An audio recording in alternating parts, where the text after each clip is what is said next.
सभी दोस्तों को मेरी तरफ से सत श्री अकाल, नमस्ते और आदाब। आप सभी का आपके अपने यूट्यूब चैनल पर स्वागत है। दोस्तों, आज हम आपको सतगुरु नामदेव जी की एक सत्य घटना के बारे में बताने जा रहे हैं। उम्मीद है कि आपको ये जानकारी अच्छी लगेगी। दोस्तों, सतगुरु नामदेव जी का जन्म सन 1270 विक्रमी संवत 1327 में शीपा जाति में गांव पंढरपुर जिला सतारा महाराष्ट्र प्रांत में हुआ था। नामदेव जी के पिता का नाम सेठी और माता का नाम गोनाबाई था।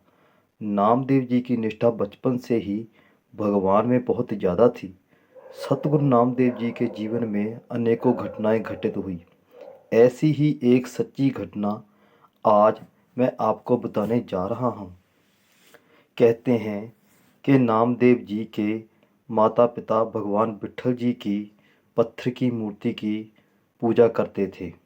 उन्होंने घर पर एक अलमारी में मूर्ति रखी थी। प्रतिदिन मूर्ति को दूध का भोग लगाया जाता था।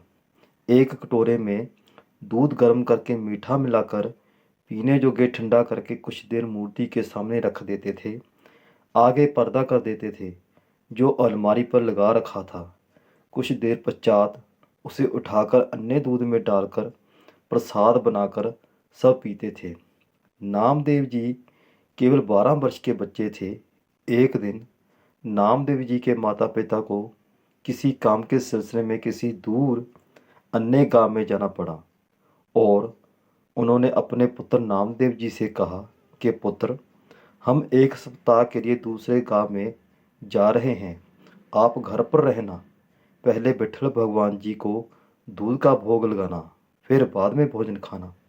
ऐसा नहीं किया तो भगवान विट्ठल जी नाराज हो जाएंगे और अपना अहित हो जाएगा। ये बात माता पिता ने नामदेव जी से जोर देकर और कई बार दोहराई और वो दूसरे गांव चले गए।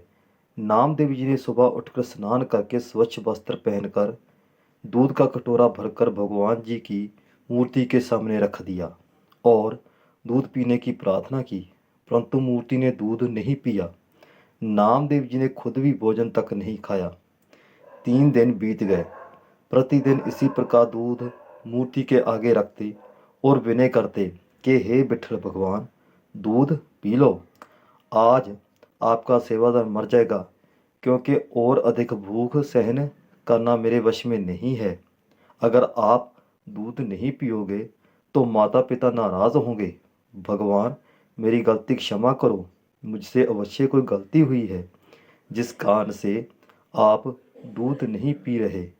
माता पिता जी से तो आप प्रतिदिन भोग लगाते थे।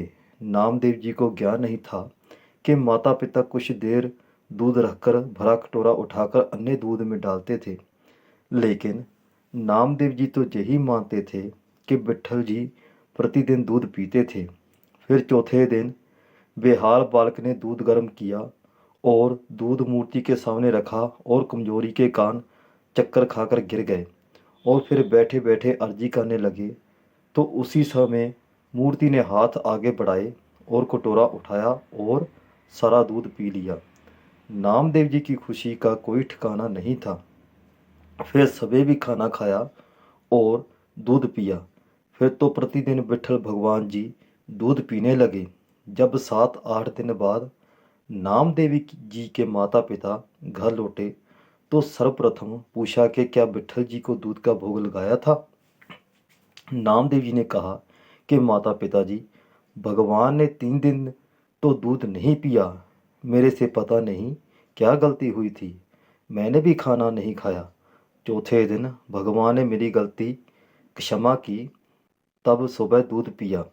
तब मैंने भी खाना खाया, दूध पिया। माता पिता को लगा कि नामदेव झूठ बोल रहा है, इसीलिए कह रहा है कि चौथे दिन दूध पिया।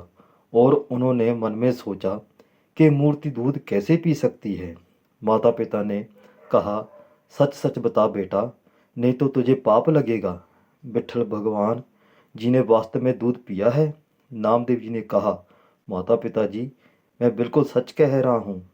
पिताजी ने कहा कि कल सुबह हमारे सामने दूध पिलाना। अगले दिन नामदेव जी ने विठल भगवान जी की पत्थर की मूर्ति के सामने दूध का कटोरा रखा। उसी समय मूर्ति के हाथ आगे बढ़े, कटोरा उठाया और वह मूर्ति सारा दूध पी गई। माता पिता तो पागल से हो गए, गली में जाकर कहने लगे कि नामदेव ने विठल भगवान की मूर्ति को सचमुच दूध पिला दिया। ये बात सारे गांव में आग की तरह फैल गई, परंतु किसी को विश्वास नहीं हो रहा था। बात पंचों सरपंचों के पास पहुंच गई और नामदेव जी का पिता झूठ कह रहा है कि मेरे पुत्र नामदेव ने पत्थर की मूर्ति को दूध पिला दिया है। पंचायत हुई। नामदेव तथा उसके पिता को पंचायत में बुलाया गया और कहा कि क्या ये सच है कि नामदेव ने विठल भगवान जी की मूर्ति को दूध पिलाया था? पिता ने कहा कि हाँ, हमारे सामने पिलाया था। पंचों ने कहा कि ये भगवान विठल की मूर्ति रखी है, ये दूध का कटोरा रखा है हमारे सामने। नामदेव जी को कहो कि वो विठल भगवान जी की मूर्ति को दूध पिलाए तो मानेंगे, अन्यथा आपको परिवार सहित गांव छोड़कर जाना होगा। फिर नामदेव जी ने कटोरा उठाया और भगवान विठल जी की मूर्ति के सामने किया तो उसी समय कटोरा विठल जी ने हाथों में पकड़ा और सब दूध पी गए। सभी पंच सरपंच तथा अन्य व्यक्ति ये देखकर हैरान रह गए। इस प्रकार नामदेव जी की सच्ची भक्ति की शक्ति से परमेश्वर ने चमत्कार किए और हर समय नामदेव जी की लाज रखी। उम्मीद है कि आपको ये जानकारी अच्छी लगी होगी। आगे से ऐसी ही ज्ञान से भरपूर जानकारी के लिए वीडियो को लाइक शेयर ज़रूर करें और अगर आप मेरे चैनल के ऊपर नए हैं तो चैनल को प्लीज़ सब्सक्राइब ज़रूर करें और साथ में एक घंटी का निशान भी ज़रूर प्रेस करें ताकि जब भी मैं कोई नई वीडियो डालूं तो उसका नोटिफिकेशन आपको सबसे पहले मिले। धन्यवाद दोस्तों, मिलते हैं अगली वीडियो में।